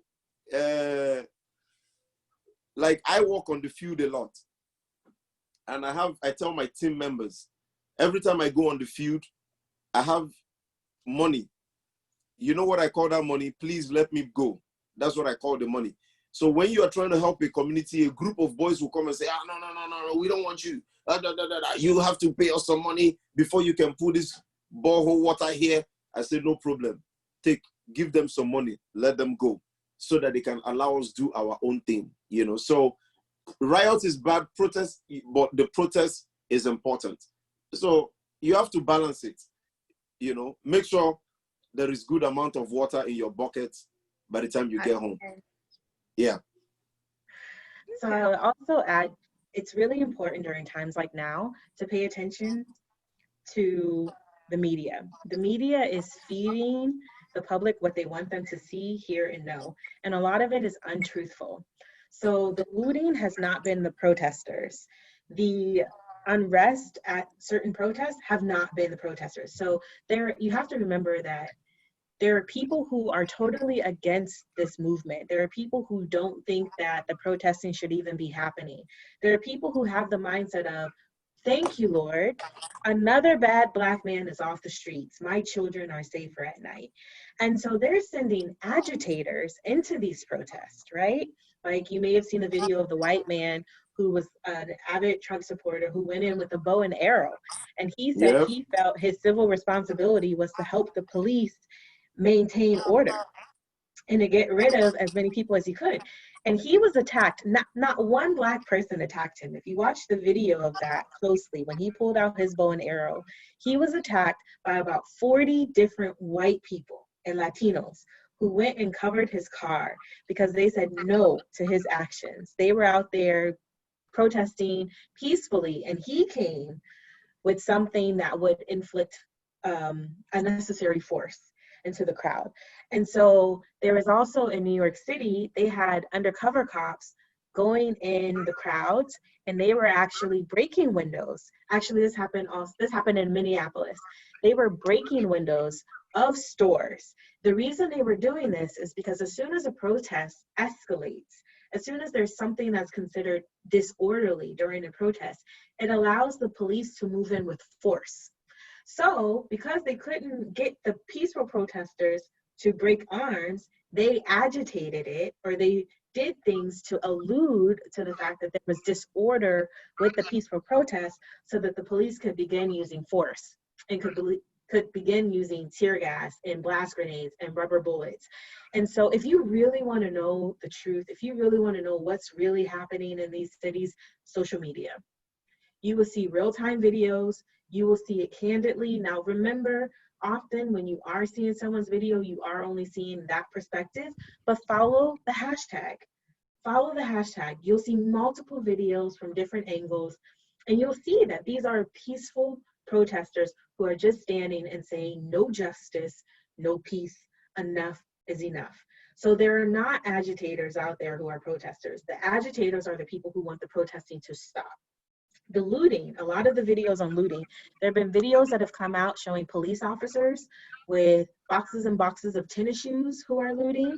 There is a video on a news channel of a white woman walking out of a department store with bags upon bags, and the newscaster said, oh, you know what? I hope she's an employee there and she's just trying to save some of the things. The woman walked out of the window with her bags, looked at whoever was recording, and just kept walking. No assumed guilt. And the newscaster is just like, I'm sure she's an employee. We're going to give her the benefit of the doubt. A Black person wouldn't have that same grace. They would not have that same grace. There's a video also floating around of a group of Black people begging white people not to burst the window of an establishment and to stick to the protest. And guess what? Those white guys still broke that window of that establishment. And there's videos of like 4 or 5 Black people saying, don't do this. No, this isn't what we want. This isn't what we need. There was a Wendy's that was recently burnt down in Atlanta, Georgia. One of the people who caused the fire was a white woman. She was not Black. And so the media, again, the media is giving you what it wants you to think. It's giving you what it wants you to perceive, but a lot of it is not true. So you have to, in this day and age, you have to, especially as it comes to these issues of breaking down a systemic system that marginalizes group of people. And that's not just Black people, that's Latinos, that's immigrants. It's it's much larger. It's just that this is something that people can see clearly, but the impact of this movement would affect so many more. Just like the other day, it came out that a decision that was made under civil rights law also impacts the LGBTQI community. Huge win for that community. Already something in place for the Black community. Now it's being stated that this also is for that community. Huge, huge, huge, huge, huge win for them. And that's what it has to come to, is that it's not, like I said earlier, it's not them versus us, it's us. And we're standing for justice. We are standing for change. We are saying goodbye to systemic racist policies and issues that keep people down and doesn't allow for all of us to be elevated. When people say defund the police, they're not saying fire police officers. They're saying invest in the community. They're saying build a recreational center. Don't buy more guns. They're saying the police don't need brand new cars just because they're 5 years old. You know, maybe we need you to go and refurbish the library. So you gotta pay attention to what is the messaging, what does it really mean, and how is it impacting the greater community. That's all. So do you think we are going to get results at the end? Now, looking like you were saying, do you think at the end we're going to have some good amount of water in the budget? Sorry, Mitchell, we can't really hear you properly. Okay, let me come again. Yes, So I was now I can saying, hear you. with what is happening, do you think at the end we are going to have results? We're going to have enough water, some good amount of budget. Are we getting the message across to the people who need to hear them and make those changes we want? Well, already you can see that good amount of water is already reaching home, you know, from the fight already. A lot of local policies are already being changed. A lot of new laws are now being passed. The general society is more awakening. You know, there is a different level of awakening in our society. You know, there is a different level of awareness, which is already a big win. You know, what we have seen in the past 3 weeks, non-stop protests, the results we have achieved was not achieved in almost 40 years. You know, even the NFL CEO coming out to apologize, all the top brands changing, tweaking their policies here and there. I see that as a big win. And this is just 3 to 4 weeks of protest. So you can imagine if we keep up the fight for straight 1 year. You know, Barack Obama said something last week. He said, make your leaders uncomfortable. Make them uncomfortable until you get results. And because the lawmakers are not comfortable, they are going back to the drawing board. Okay, what can we do? You know, we've seen a lot of police officers being fired.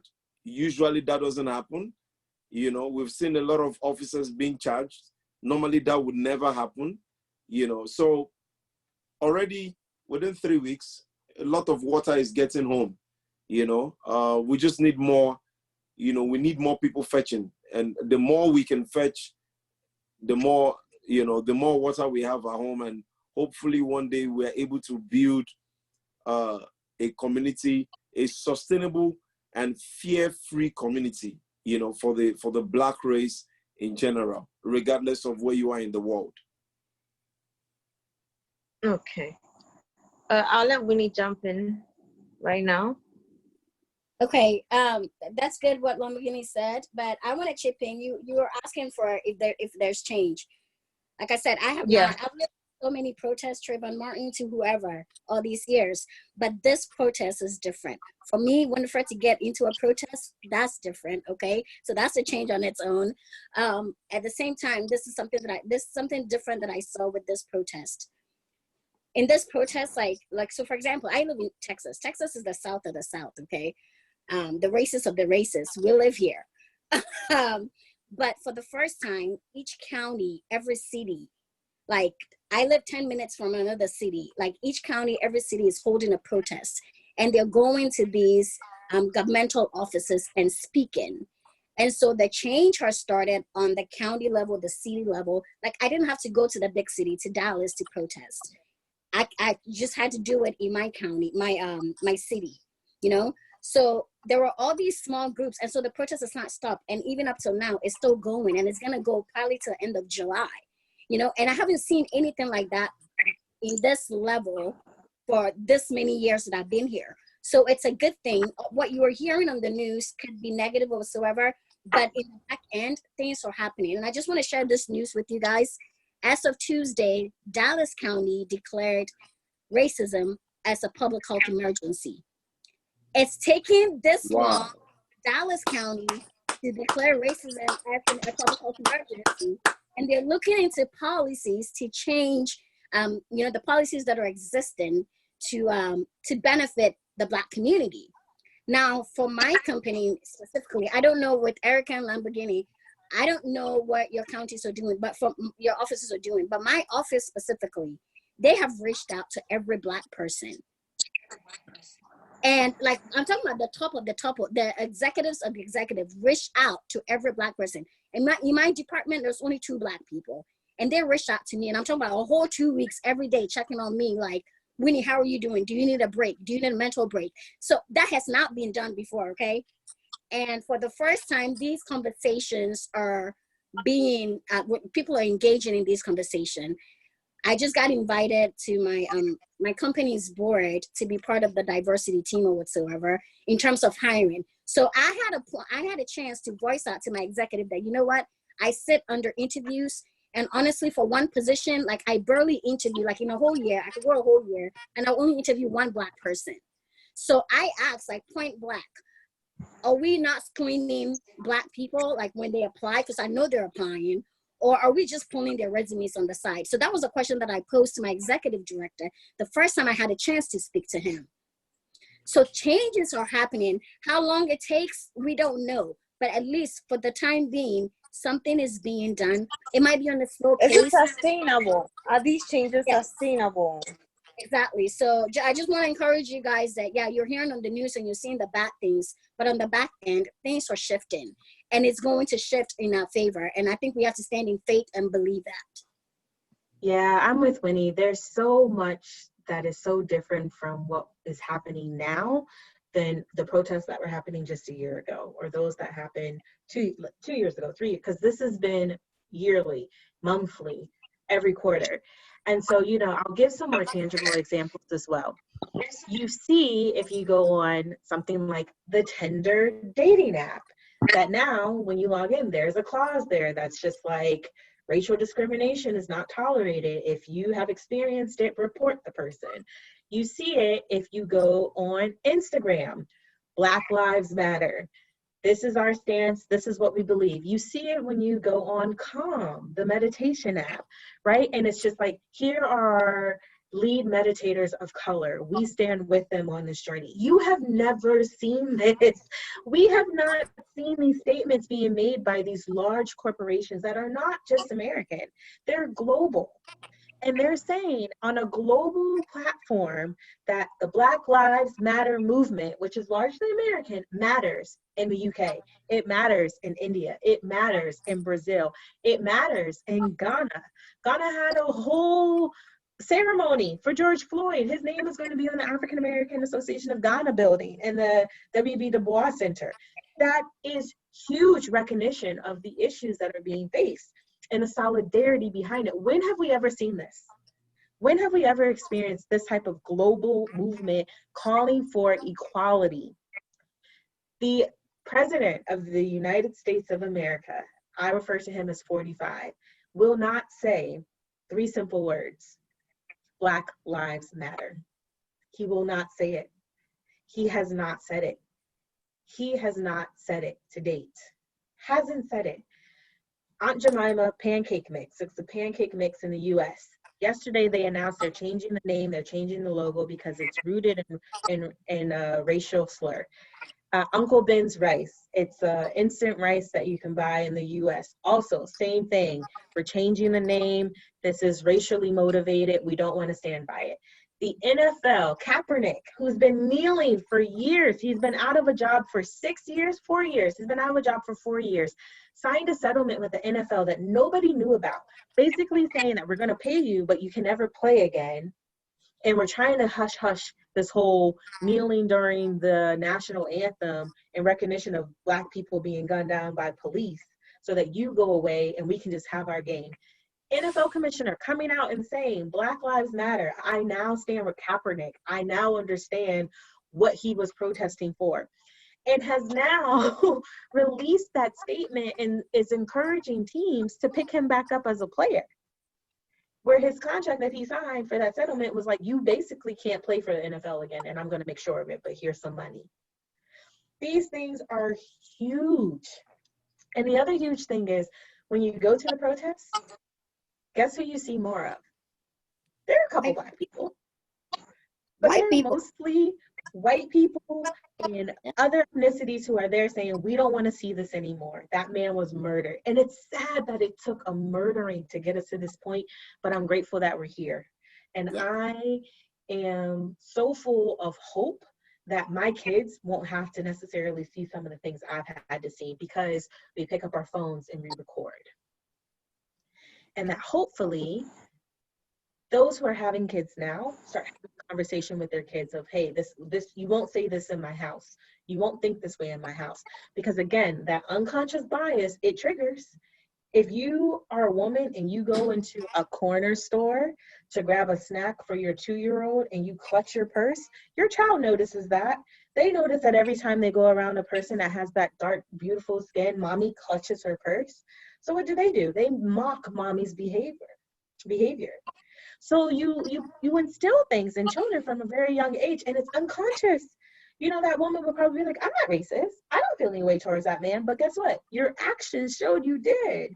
And so I do think that all of these statements that are coming out, all of the people banding together, there's going to be a march on August 28th to commemorate the Martin Luther King, march where he gave the speech, I Had a Dream. There's going to be another one.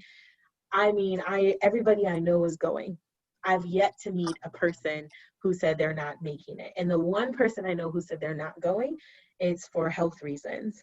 And they're like, but I'm going to be present on social media for it. So there's something different behind this one. And I think it's just that because the world was quiet and because there is nothing happening in the world, and I don't think this is by chance, I think this is by design. Yes. Everybody saw George Floyd's death. Yes. And everybody got to say, this is it, no more. No more. And so I know COVID has brought a lot of pain. I know it's leaving a lot of people displaced, but I'm so grateful that it took COVID to get the world to sit in silence for them to see just how bad it really is. Yes. Yeah. And I must also say that one of the things that I love the most about the time that we're in, during my brainstorming session with a friend of mine yesterday, and it just dawned on us, we said, is it not amazing that the woman that recorded George Floyd, George Floyd's mother was well positioned. Look at how God positioned that person to be there at that time with that camera, recording it from that particular angle where you could hear every word he was saying, and I remember seeing a woman in the protest that raised a sign that said, she's a white woman. She said, George Floyd called on us when he called on his mama, when that was so profound, so sincerely, we're in a different time, and every one of us must understand the time that we're in and play our parts accordingly. And whatever you can do is not too small, even if it's a message, if it's a text, if it's a tweet, if it's a post, whatever you can do is not too small. I just put out a whole record called Black Man. In the heat of this, I recorded a new song called Black Man, and I'm recording a whole EP to further spread, the message. So never underestimate your little contribution. It is important, So I'm so happy that we're having this conversation here today, and we need more conversations like this openly, not just on Zoom, but on Instagram Live, on Facebook Live, where we can even engage, a bigger audience in the conversation. Yeah, Hannah has asked this question. Let me just be okay. She said, how about the 5 to 6 people who have been found hanging on the tree? I just can't believe this is happening in the year 2020. Please help me understand. Well, from what I have heard, they said it's suicide, that's what they said, but are these Black men? I haven't seen this. Yeah, they are Black men, and Hispanic. A lot of people... 4 Black men, 1 girl. Okay, yeah, 4 Black men. One was a teenager. Yeah, and 1 or 2 are Hispanic as well. Yeah, so they claiming they are suicide, but we all know what it is. We know the time we're in. We're in a war. Everybody must wake up and realize that. This is basically, I consider this a world war going on right now, So any form of attack or any way they can to get back at the Black community, definitely some group would definitely do it. So I don't believe these are suicide, and I hope that the right investigations will be done for us to get to the root of, how these guys are suddenly found hanging on a tree. Why didn't we find them hanging, You know, how come it's in the middle of all of these people are hanging themselves? And I bet you, I'll tell you this, it will be difficult for a black man to hang himself on a tree. Yeah. I can tell you that. Hey, Charlie. Where is this coming Hey, from? Charlie. You see, I speak some Ghana now, cry. Black man. They're Hey, Charlie. investigating. They're investigating. So it's not final yet, but they're investigating. Yeah, that's what I said. They're investigating, and I'm sure that you know, something will be done. So I want to put a question to the group because I love the energy in this room. As a group, right here, how can we collectively as a group take this beyond Zoom and take it forward, you know, using our platforms, just like adding and amplifying what is happening in the world, you know. I don't want this to just be another Zoom conversation and it ends right here, you know, but how can we take it forward beyond, you know, this Zoom call? You know, how can we engage our followers? How can we engage other people as a group, you know, and you know, and just get more people involved in the conversation? Well, I like what with what you're saying. Someone asked a question. Was it a question? Or maybe just a comment. Someone put out this comment about how that was when Erica was talking. The person was saying, do Africans in Africa even know their identity? I think that was when she was talking about when they come around, we tend to call them Obroni.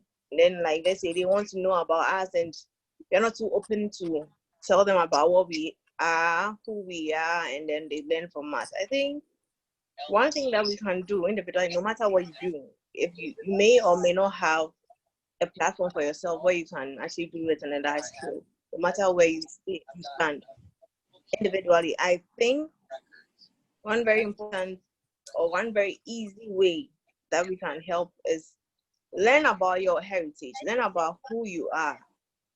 There's so much power in knowledge. So if you know who you are, you're not threatened by the least when the African American there thinks, no, we are not saying I am better than you are. So if we come to know and understand who we are as the African, not the African American, the African, you begin to appreciate yourself better and you can communicate better with these people. Teach them if you have to. Yes, and I think Erica is doing a very good job with that. With let's eat fufu. Is that what it is, Erica?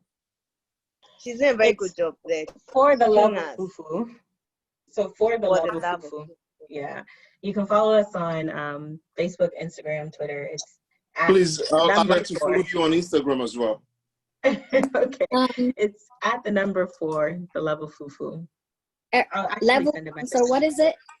I'll send it in the message box so you guys can see it. Okay, thank you. Please let's drop our handles and we can follow each other. Now that I know that you're making some fufu, I've not eaten some African food for some time. You know, you have to help a whole family down here. So we don't make fufu, but I can maybe help you.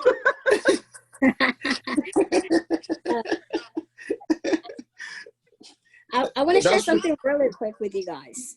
Yes, please. If you guys are interested, we just established Buy Black National, and we put within a week or 2 weeks ago. It's on Facebook. It's Buy Black National. So we did 2 weeks. We put a group together just to have Black businesses together. And a lot of people have registered. So we're just putting the information out there. It's not just one, it's not in Dallas, it's like everywhere. So every Black person that has a business is posting on that. So if you need a vendor or whatsoever, Buy Black National is there for you to service you. The Black Dollars is really powerful. And so that's an initiative that we started 2 weeks ago. And so far we have about 30,000 registrants. So if you guys can go check it out on Facebook, wow. It will be trending. The lady that's heading it, not related. Would you please type it out for us? Yeah, Buy Black National, BBN on Facebook, Buy Black National. The other thing that I want to point out is there's this guy, I believe I don't know if he's Nigerian, but he has this YouTube channel that has started this conversations between blacks and whites. And it's called Uncomfortable Conversations with a Black Man. And it's just been like such a powerful like introduction. He only has like 2 episodes, but it's like one of the initiatives that people are doing. And so now these conversations, drastic conversations are being, are taking place, these uncomfortable conversations are taking place. If you guys can follow him, that's also awesome. It's a nice platform to know more about what's going on in America and how the conversations look like. So that's what I wanted to share. Buy Black National, Uncomfortable Conversations with a Black Man. Fantastic.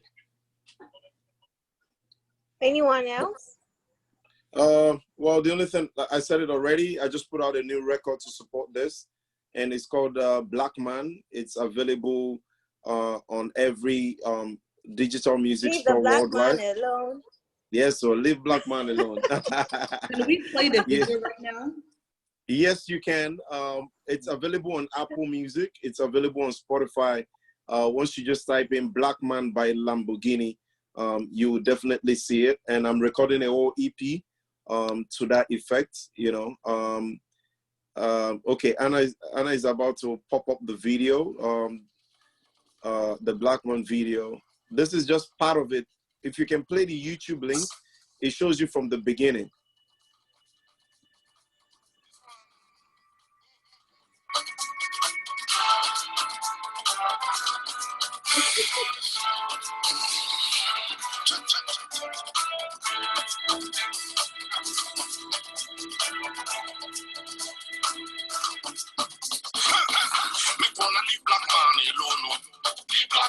Black man alone.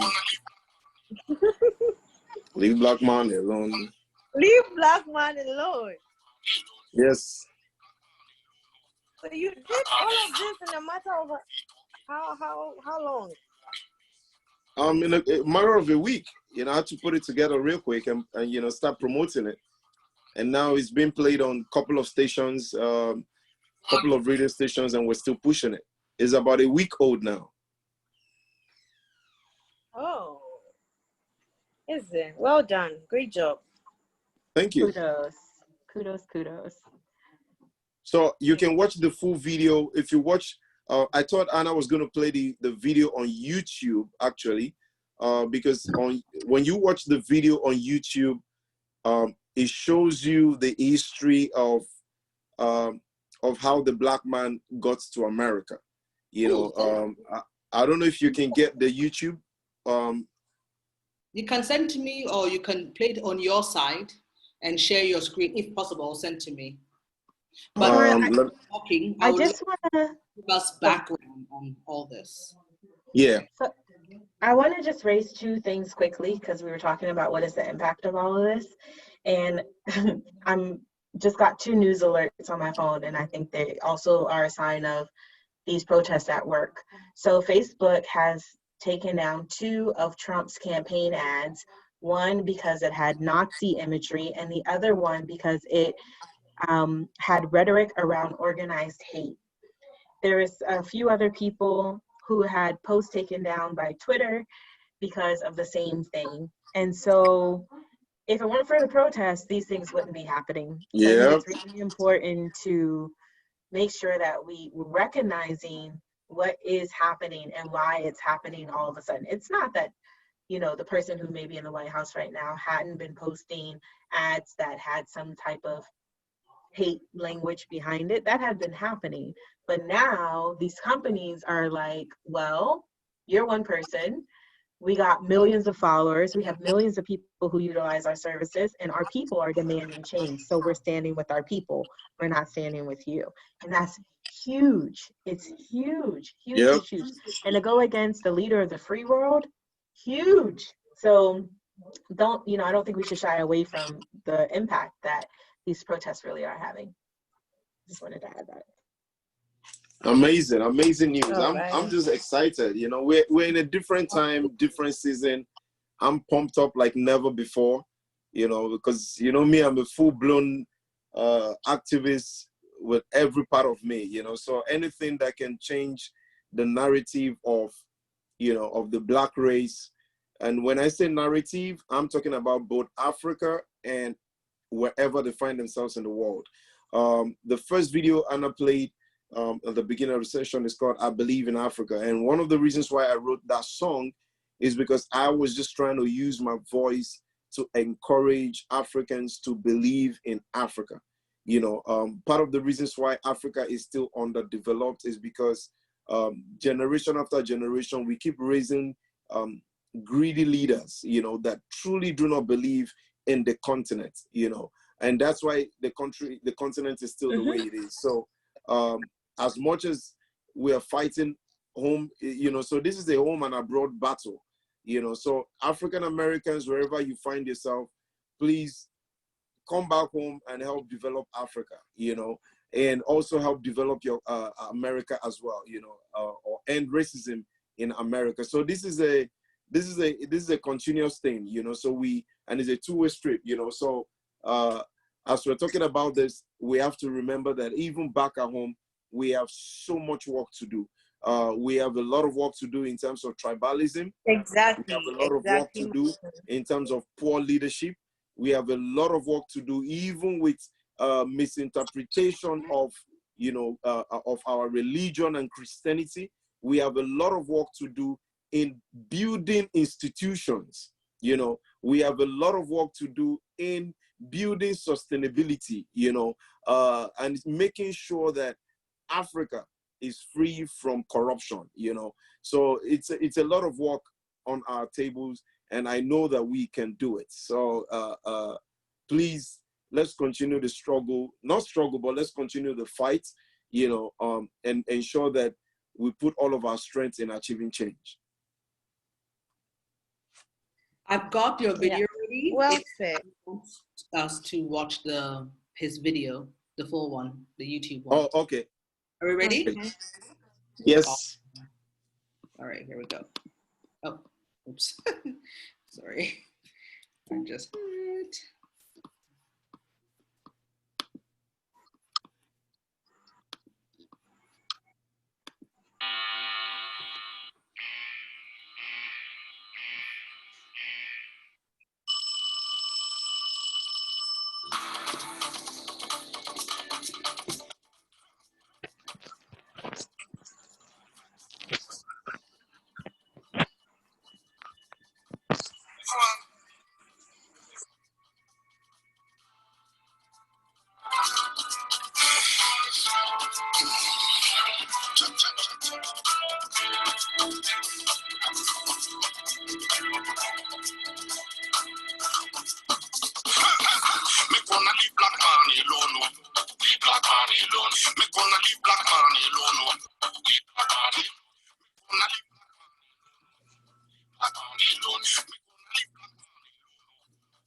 no kill black man, politicians go kill black man.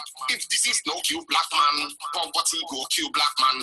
If system no kill black man, justice go kill black man. Black man this, black man that. What's the happen? Do you don't kill him, papa? You don't kill black man, do you? Black man alone, me gonna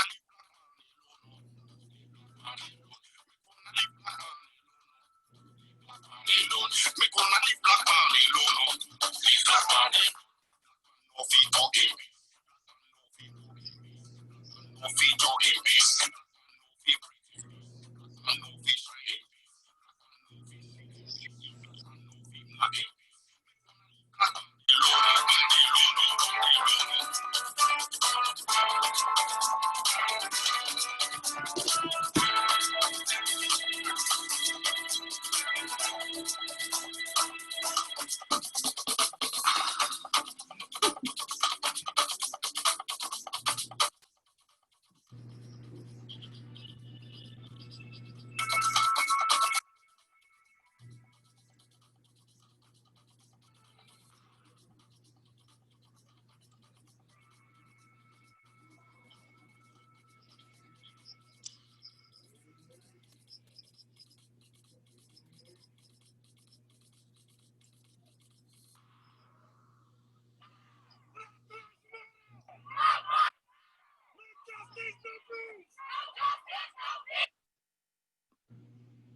Wonderful, wonderful. Merci beaucoup. Amen. That's my Lambo. Great job. It's like Fela, right? It has that Yeah, Afrobeat. Afrobeat. I was Yeah. like, this Nyash now. Wow.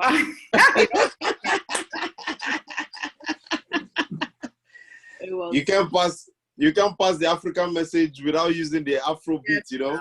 You have to drive it home. wonderful, wonderful. Thank you. We have to try and get you on some of our African stations. Have you already been on some of the Nigerian ones? Yeah, so I started this week on few Nigerian stations, and I'm also trying to get on. I know MTV Africa wrote about it and posted about it, but right now I'm trying to see if we could get on BET here in America, and we're just still, like today it became available on Apple Music today, so we're just still trying to push it, as much as possible. And I'm also trying to see how I can bring some other A-list entertainers to feature on the EP as well. We're working every day to see how we can actualize that as well. So definitely it's going to be a powerful movement. And I'm please open to any of you, if you have ideas, suggestions on how we can drive it forward and drive the message. I'm very open and available for conversations. I'm performing on Saturday. There is a massive protest coming up in one of our communities here on Saturday, and I'll be performing the Black Man song at the protest. Oh my goodness! Yeah. Then get the autographs now, okay? I shall find them on your Instagram. I'm following. Don't forget about us little guys. Look at no. Congratulations. Thank you Everything guys. has to Thank run you. away. So any I last words? So I think that, this conversation, even within us, even though we may all look the same, we're not the same. And we all have different histories. We all have different experiences and stories. And so my thing is, you get to choose where you want to be in this context, in this moment. And I hope you choose the side of equality and justice and understanding. And don't be fearful or shameful to ask questions or to not know every answer, but stand in your truth, stand in your purpose, and stand in your identity of knowing what you can do. And you don't have to be in America to take a stance. You don't have to be in America to see the right thing done, even at home, wherever that may be for you. And so just know that your voice has power. Sorry, our special guest is making her voice known right now, too. She was insisting on jumping in my lap. But just know that your voice has power, your money has power, and your post have power as well. And so if anybody ever told you before that you were nothing and that your voice didn't matter and it just blended in, and unless you have this super famous person or this other entity, there's nothing you can do to affect change, I just want you to know that that is not true. Yeah. You have all the power that you need right here today in this moment. And I pray and hope that you use it. Amen. That's all. Thank you so much. This is good. Thank you. So I do need to run. I'm so sorry. I was supposed to be on another call 10 minutes ago. Okay. But amazing. I'll follow you on Instagram and yes. Well, we'll be in touch tomorrow. What's the Instagram? We're not doing it tomorrow. We're not actually. I forgot. Sorry. So we're not doing it tomorrow because tomorrow is Juneteenth. And for those who don't know, it's June 19th. So June 19th in 1865 was 2.5 years after the Emancipation Proclamation was signed. And it is the day that many African Americans see as their 4th of July. So their day of freedom, because that's when the news was brought to them. And so tomorrow I've taken the day off of work. Many of my colleagues have also taken the day off of work.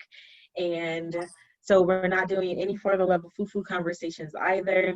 It is seen as a holiday from my perspective. So go and Okay. celebrate your Juneteenth. Was it when they Can burned you down guys share Black the Easter? Wall Street some years ago? 100 years of Black Wall Street being burned. No. Yeah, We so in had- Tulsa, it will also be 100. So exactly. So Black Wall Street was much larger than the current Wall Street. That was Yeah. also the time where there was a rise in Black politicians who were assuming the power. And a lot of the white men did not like that. And so they decided they had to act. And the way they knew to act was to weaken their economic viability. So they burnt down Black Wall Street, which Yeah. also took away the economic power of those Black politicians. And here we are today. Yeah. So whenever there's a rise, there's a fall. There's always an Right. equilibrium, right? And I think that we're on this peak of the rise again. So don't worry, we are taking back our economy slowly but surely. That's right. Thank you so much for joining, Erica. God bless you. And Great meeting you. happy holiday. Yes. Good luck, everybody. Enjoy the rest of your evening and spread Thank some you. love. Yes, we will. Can you Bye. share Instagram page for me? Hannah, share Yeah. Instagram Okay, I page for me. will. Okay. She put it on the thingy, but I'll share it with you. Thank you, Hannah. All right. Bye, guys. All right, bye. Okay, so I'm Yes. about to run as well, Yes. but it's been Thank amazing. you. We are rounding up. Basically. Any final So, words for us? last word. Yeah. So my final words are still just gonna be that first and foremost, thank you guys for even creating this platform for us to even engage in these conversations. Thank you.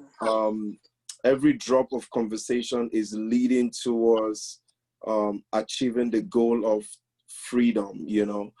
So I am not in any shape, manner, or form underestimating the power of, you know, this forum, you know. So first, thank you guys for creating this. And secondly, I'm just gonna say that, you know, let's pay attention to the time and the season that we are, you know, and be very, very deliberate in every actions that we take, you know. We should carefully think about what is the intention of my tweets, what is the intention of my post, what is the intention of my engagement in this conversation. Let us be guided with the right intention in every action that we take, you know. And I know that by the grace of God, we will come out victorious, you know, in this battle.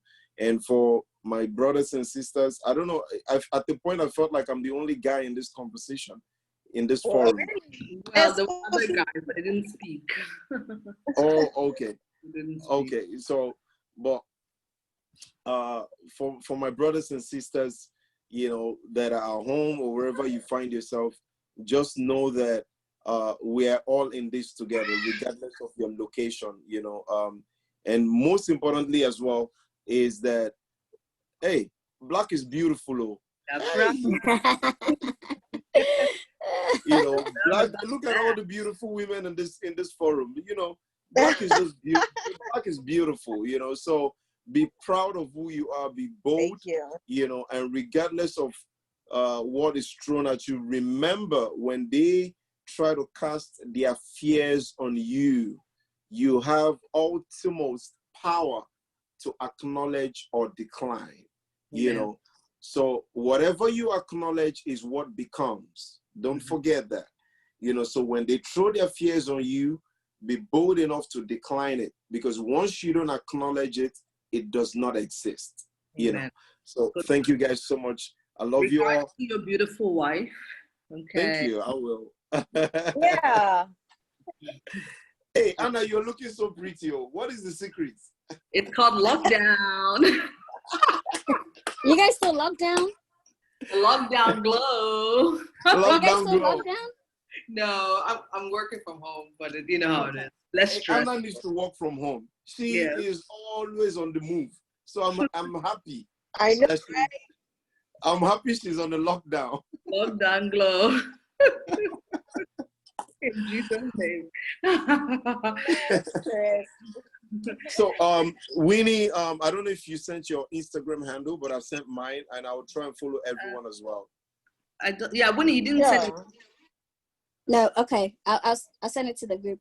Yes, please. It's Winnie Love, WINILOVE. Yeah, just like her name here. Oh, okay. I'll check for you guys and I'll follow everyone right now. And Yes, thank you please. again for having me. Please send some Ghana jollof and some banku our way, please. Thank you so much, and thank you, Michelle, for an awesome session. Yes, thank you. Thank you, All right, guys. Hannah. Bye. Bye. Thank you. God bless y'all. Yeah. God bless you too. Bye. Have a blessed rest of the weekend, and we Bye. start tomorrow. Thank God. All right.